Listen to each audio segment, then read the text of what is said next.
Hello, and welcome to Secure Talk, a podcast where we explore the critical world of information security innovation and compliance. I'm your host, Justin Beals, founder and CEO of StrikeGraph. Together with our expert guests, we'll provide you tools and tips to help your business thrive in the rapidly evolving cybersecurity environment. Stephen, thanks for joining us today on Secure Talk to kick off our 2025 Security Awareness Training. Thanks for having me, Justin. Pleasure to be here. Excellent. I think this particular episode on Secure Talk came about in a little bit of a different way. It was our YouTube listeners and followers that were making requests for Secure Talk to produce a kind of annual security awareness training video. And I couldn't think of anyone better to help us introduce the topic broadly. Stephen, why don't you just tell us a little bit about what you do and your background? Sure thing. So I've been in the IT compliance space for close to 25 years. Big bulk of that time in highly regulated industries, primarily life science. My career is kind of taken me across the different compliance wavelengths in that space, from cybersecurity all the way through product compliance and testing systems that support manufacturing of drugs. I've been very involved in industry, had the opportunity to be a contributing author to the Good Automated Manufacturing Practices Guide, or GAMP, as it's called, second edition. I led the effort on the IT Infrastructure Good Practice Guide. And similarly, I was the chapter lead for the cybersecurity chapter and the risk chapters of the upcoming AI guide. So very involved in industry. Security is a very important thing, near and dear to my heart, but of course important to anyone doing anything these days. Yeah. You and I have worked together for quite a bit, and I think we share something in our perspective around security that it's just kind of fundamental to operation excellence. Like, I think we've in the past wanted to segment security from operations, but they are really the same thing across the business. 100% they are. And it's interesting, Justin, because I think often you talk to people and you say, hey, look, here's ISO 27001 or here's SOC 2, and they'll have a read at it for the first time. And the response is often, well, that's just good practice. And they're right, it is just good practice. But the reason that these guidances and these standards exist is because as humans, we like to do our own practices, right? And I think that if you follow, the frameworks that are out there, the chances are that if you're true to them, that you'll achieve operational efficiencies and maintain security, right? They're not mutually exclusive.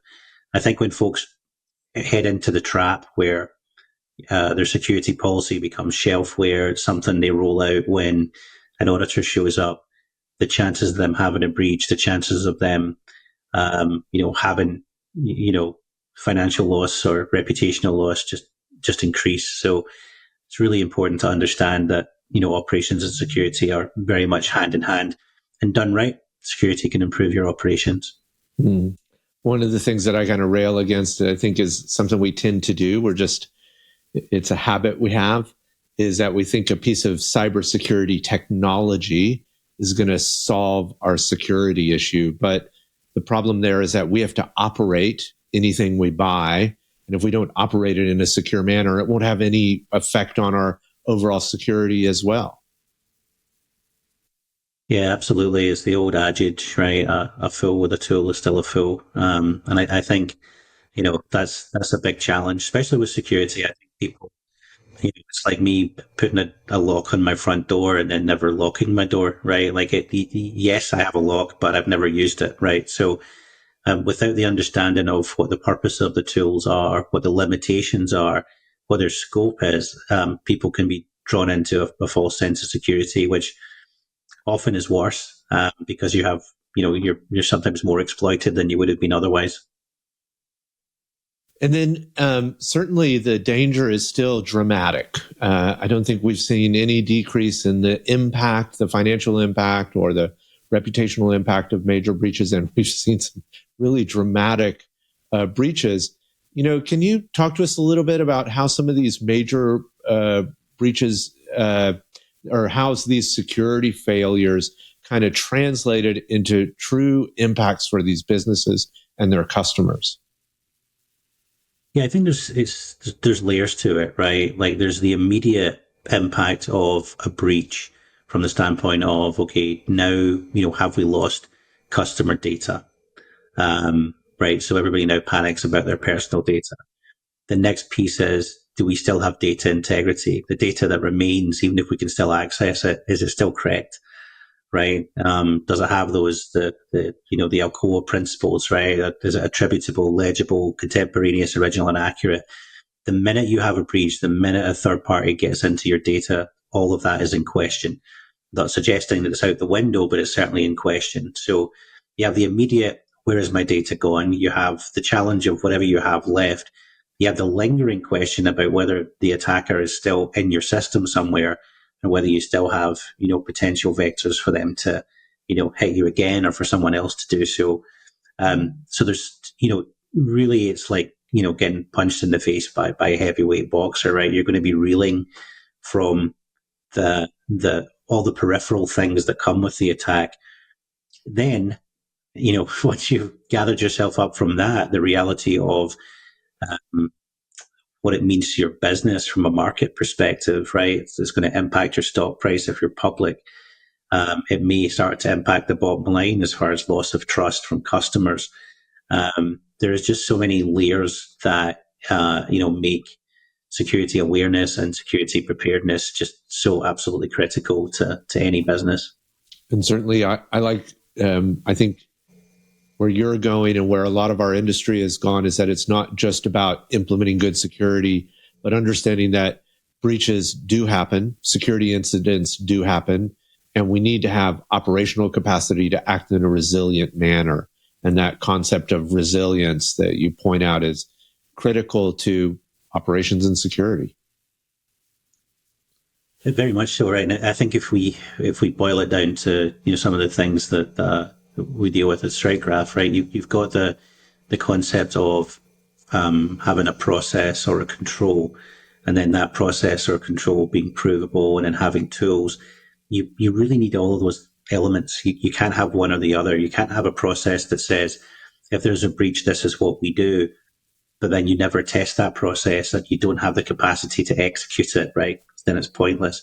Similarly, having the tools without the controls is also pointless because, back to the door analogy, if you've got a door with a lock and no key, what's the point, right? So there's, you cannot take any element out of this to have a true security posture and feel good about it. It sounds very dire and scary, but I think one of the things you and I know, and this is deeply proven in the market, is that if we think in this diagrammatic motion, having good security leads to a lot of business success.